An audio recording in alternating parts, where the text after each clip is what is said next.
Smiles from a warship.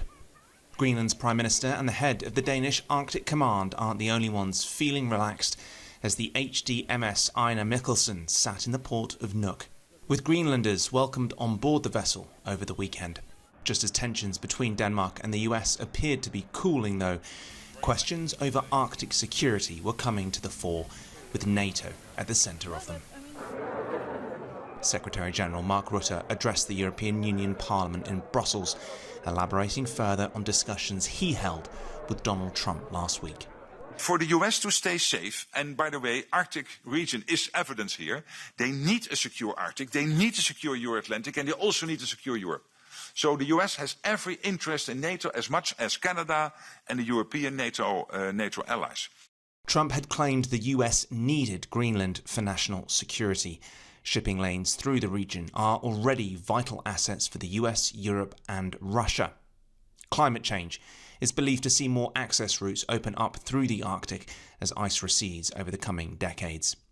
Military bases are already stationed extensively in surrounding areas, and Trump reportedly wants more in Greenland. The US currently has a military base in northern Greenland at Pituffik, under a 1951 treaty with the Kingdom of Denmark, which Greenland is a part of. Washington is already able to expand its military presence in the region. Trump's comments about potentially annexing Greenland had some concerned that the US may try to seize the island with force, even though he later ruled it out. Danish troops were deployed in larger numbers on exercises amid speculation about American intentions. Meanwhile, locals in Nuuk said even though they shared concerns about long-term security in the Arctic, Greenland itself was not for sale. As Rutte says, NATO has a responsibility for the Arctic, so it's not for payment.